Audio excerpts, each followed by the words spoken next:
Denrées première nécessité, la baisse sera effective à partir de ce jeudi. Et puis lutte contre le blanchissement des capitaux. Un atelier sur la question se tient à Dakar, Royaume-Uni. René-Léon Fonseca nous en parlait tout à l'heure. Un soldat britannique assassiné en pleine rue à Londres. René-Léon Fonseca, c'est à toi.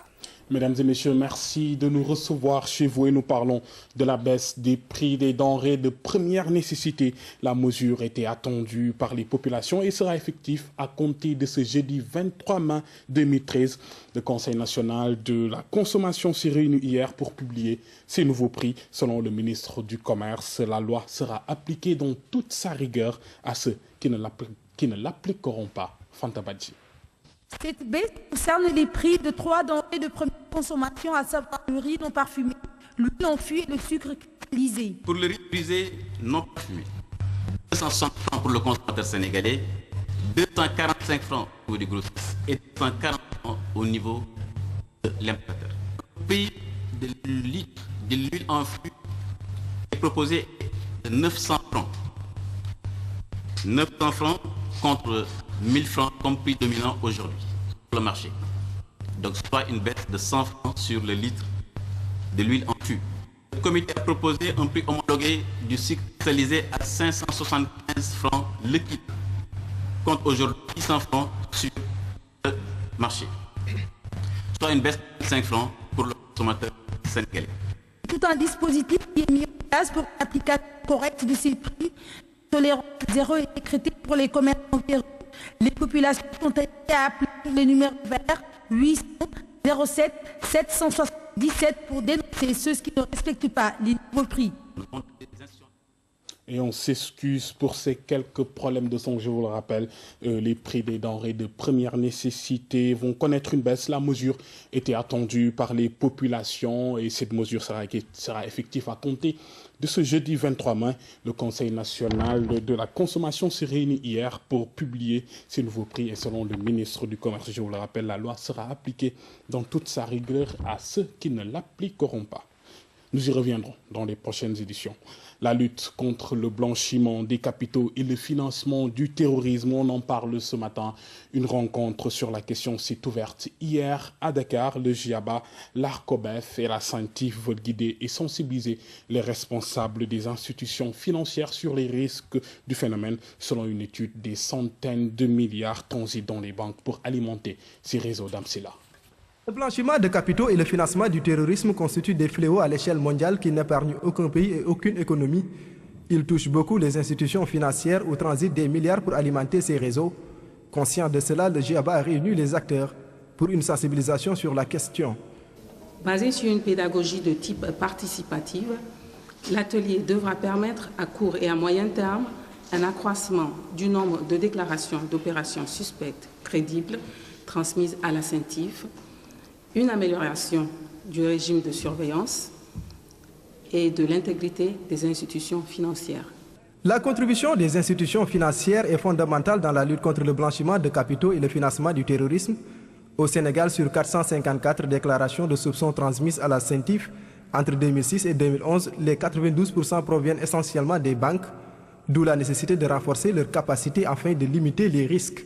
Partant d'une bonne connaissance de leur vulnérabilité et des menaces propres à leurs activités, les institutions financières sont instamment appelées à identifier de la manière la plus précise possible et à évaluer convenablement les risques de blanchiment de capitaux et de financement du terrorisme irrélatifs et à prendre en conséquence les mesures appropriées pour éviter leur réalisation et, le cas échéant, en atténuer fortement l'impact.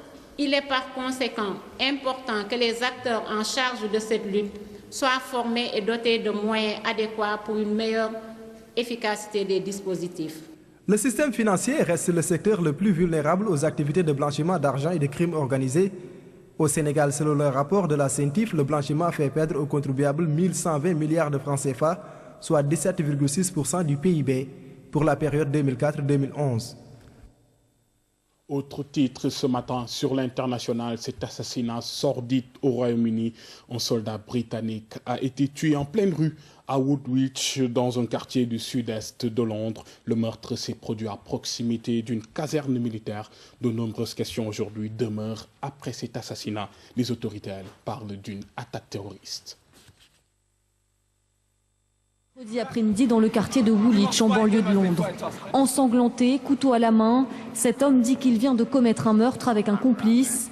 Derrière lui, la victime, il s'agirait d'un soldat britannique. Les deux agresseurs auraient tenté de le décapiter.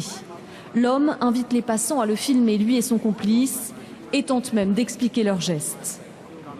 Je suis désolé que des femmes aient été témoins de ce qui s'est passé, mais dans notre pays, nos femmes voient le même genre de choses. Votre peuple ne sera jamais en sécurité. Chassez votre gouvernement, il se moque de vous. Quelques minutes plus tard, la police est sur les lieux du drame. Deux hommes sont allongés par terre, il s'agirait des agresseurs. Blessés, ils ont été neutralisés par la police après avoir refusé de se rendre. Ils sont actuellement hospitalisés. Une attaque que les autorités britanniques prennent très au sérieux. En déplacement à Paris, David Cameron a dénoncé un acte barbare. C'est une attaque épouvantable qui s'est produite dans la banlieue de Londres. Nous sommes bien entendu choqués et en train de rassembler tous les éléments concernant cette attaque, qui est manifestement de nature terroriste. Pour l'heure, la sécurité a été renforcée dans le quartier de Woolwich. Le Premier ministre est rentré à Londres mercredi soir pour assister jeudi à une nouvelle réunion d'urgence. Et puis, la situation des migrants s'aggrave de plus en plus dans le monde. Selon un rapport annuel d'Amnesty International, l'organisation non gouvernementale met en cause les États qui semblent plus enclins à protéger leurs frontières que les droits des citoyens.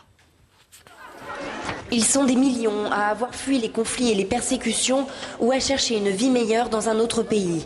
Mais la situation de ces réfugiés et migrants s'aggrave, le monde est de plus en plus dangereux pour eux. C'est le constat dressé par Amnesty International dans son rapport annuel sur les droits de l'homme présenté à Paris.